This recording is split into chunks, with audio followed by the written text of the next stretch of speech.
السلام علیکم ماما. آج کے بچوں کے الفضل سے مجھے بتائیں کہ آج کی گلدستہ معلومات میں کیا آیا ہے. وعلیکم السلام بیٹا. جی دیکھتے ہیں کہ بچوں کے الفضل نے آج کے گلدستہ معلومات میں کون کون سے خوشنما پھول جمع کیے ہیں. سب سے پہلے حکایت آتی ہے جس میں حضرت مسیح موعود علیہ السلام نے ایک کہانی کے ذریعے بات سمجھائی ہے. جی بالکل، چلیں پڑھتے ہیں. اس کا عنوان ہے دنیا کی حیثیت. حضرت مسلم موعود رضی اللہ تعالیٰ عنہ فرماتے ہیں کہ حضرت مسیح موعود علیہ السلام فرماتے تھے کہ حضرت نوح علیہ السلام کے زمانے میں طوفان اس وجہ سے آیا کہ لوگ اس وقت بہت گندے ہو گئے تھے اور گناہ کرنے لگ گئے تھے. وہ جوں اپنے گناہوں میں بڑھتے جاتے، خدا تعالیٰ کی نگاہ میں ان کی قیمت گرتی جاتی. یہ کہانی ہے کہ آخر ایک دن ایک پہاڑی کی چوٹی پر کوئی درخت تھا اور وہاں گھونسلے میں چڑیا کا ایک بچہ بیٹھا ہوا تھا. اس بچے کی ماں کہیں گئی اور پھر واپس نہ آ سکی، شاید مر گئی یا کوئی اور وجہ ہوئی کہ نہ آئی. بعد میں اس چڑیا کے بچے کو پیاس لگی اور وہ پیاس سے تڑپنے لگا اور اپنی چونچ کھولنے لگا. تب خدا تعالیٰ نے یہ دیکھ کر اپنے فرشتوں کو حکم دیا کہ جاؤ اور زمین میں پانی برساؤ، اور اتنا برساؤ کہ اس پہاڑی کی چوٹی پر جو درخت ہے اس کے گھونسلے تک پہنچ جائے تاکہ چڑیا کا بچہ پانی پی سکے. فرشتوں نے کہا خدایا، وہاں تک پانی پہنچانے میں تو ساری دنیا غرق ہو جائے گی، یعنی ساری دنیا تباہ ہو جائے گی. تو خدا تعالیٰ نے جواب دیا کہ کوئی پرواہ نہیں، اس وقت دنیا کے لوگوں کی میرے نزدیک اتنی بھی حیثیت نہیں جتنی اس چڑیا کے بچے کی حیثیت ہے. پس گویا کہانی ہے، لیکن اس کہانی میں یہ سبق ہے کہ صداقت اور راستی سے خالی دنیا ساری کی ساری مل کر بھی خدا تعالیٰ کے نزدیک ایک چڑیا کے بچے جتنی بھی حیثیت نہیں رکھتی. اس کے بعد تو کینیڈا کا نقشہ ہے، لگتا ہے تعارف ملک میں اس کا ذکر ہے. جی بالکل، چلیں پڑھتے ہیں. کینیڈا. کینیڈا نام کا مطلب گاؤں یا تصفیہ شدہ جگہ ہے. 1535 میں اس علاقے کے لوگوں نے، جو آج کل کیوبک سٹی کہلاتی ہے، جیکوس کارٹیئر کو اس جگہ سے سٹاڈا کونا کا گاؤں کہہ کر متعارف کرایا. کارٹیئر نے اس لفظ کینیڈا کا استعمال صرف اس جگہ تک محدود نہ رکھا، بلکہ ڈونا کونا یعنی جو سٹاڈا کونا کا حاکم تھا کہ زیر انتظام پورے علاقے کو یہی نام دے دیا. 1547 تک نقشوں وغیرہ میں اس جگہ اور اس کے ملحقہ علاقوں کا نام کینیڈا پڑ گیا تھا.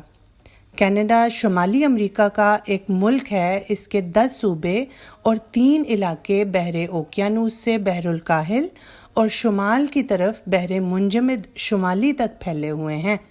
بحر کسے کہتے ہیں طلحہ؟ سمندر. جی، بحر ہوتا ہے سمندر. تو یہ جو بڑے بڑے سمندروں کا ذکر ہے، یہ سارے جو علاقے ہیں یہ سارے کینیڈا میں آتے ہیں، جس سے یہ دنیا کے سب سے طویل ساحل کے ساتھ کل رقبہ کے لحاظ سے دنیا کا دوسرا سب سے بڑا ملک بنتا ہے. اس کا کل رقبہ 99,84,670 مربع کلومیٹر ہے. کینیڈا کی زمینی سرحدیں ریاست ہائے متحدہ امریکہ کے ساتھ جنوب اور شمال مغرب کی طرف سے ملتی ہیں. ریاست ہائے متحدہ کے ساتھ اس کی سرحد دنیا کی سب سے طویل بین الاقوامی زمینی سرحد ہے. کینیڈا موسمیاتی اور ارضیاتی دونوں خطوں کی ایک وسیع رینج سے متصف ہے. یہ 4 کروڑ لوگوں کا ایک کم آباد ملک ہے جس کی اکثریت شہری علاقوں میں رہتی ہے. کینیڈا کا دارالحکومت آٹوا ہے اور اس کے 3 بڑے میٹروپولیٹن علاقے ٹورنٹو، مونٹریال اور وینکوور ہیں. انگریزی اور فرانسیسی کینیڈا کی 2 سرکاری زبانیں ہیں. کون کون سی زبانیں طلحہ؟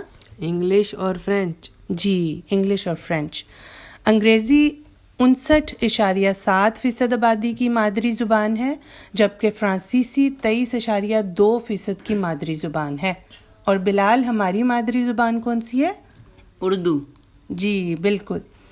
7 جولائی 1969 کو آفیشل لینگویج کے تحت وفاقی حکومت میں فرانسیسی کو انگریزی کے برابر درجہ دے دیا گیا. کینیڈا میں زیادہ سے زیادہ اور کم سے کم اوسط درجہ حرارت کا جگہ کے لحاظ سے بہت فرق ہے۔ کینیڈا کا سرکاری کھیل آئس ہاکی ہے۔ ہاکی قومی مشغلہ ہے اور اس وقت 1.5 ملین سے زائد افراد اس کے باقاعدہ رکن ہیں۔ ہاکی کے بعد دوسری مشہور کھیل کینیڈین فٹ بال اور کرلنگ ہے۔ کینیڈا کی فٹ بال کی لیگ ملک کی دوسری سب سے زیادہ مشہور لیگ ہے اور کینیڈا کی شناخت کا باعث ہے۔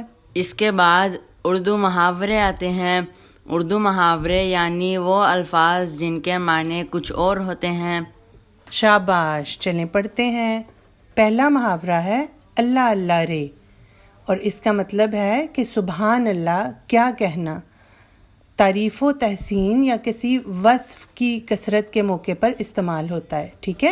جب ہم نے بہت زیادہ تعریف کرنی ہو تو اس وقت ہم کہتے ہیں اللہ اللہ رے، ٹھیک ہے؟ اس سے اگلا محاورہ ہے اللہ ہی اللہ، اور اس کا بھی وہی مطلب ہے اور اسی موقع پر استعمال ہوتا ہے، اور اس کا مطلب ہے سبحان اللہ کیا کہنا، اور کسی کی جب تعریف کرنی ہو اور کسی کی خوبی بیان کرنی ہو تو کہتے ہیں اللہ ہی اللہ۔ اس سے اگلا ہے اللہ حافظ، اور اس کا مطلب ہے فی امان اللہ، اللہ کو سونپا، اور جب ہم کسی کو الوداع کہہ رہے ہوتے ہیں تو کہتے ہیں اللہ حافظ۔ اس سے اگلا محاورہ ہے اللہ اللہ خیر صلاح، یعنی بس اسی قدر، اس سے زیادہ کچھ نہیں، ٹھیک ہے؟ جب ہم کوئی بات ختم کرتے ہیں تو اس موقع پہ یہ کہتے ہیں کہ اللہ اللہ خیر صلاح۔ اس سے اگلا محاورہ ہے اللہ اللہ کر، اور اس کا مطلب ہے کہ اللہ کا ذکر کرو، عبادت کرو، ٹھیک ہے؟ اس سے اگلا محاورہ ہے اللہ اللہ کرو کہ جھوٹ نہ بولو یا اتنا مبالغہ نہ کرو۔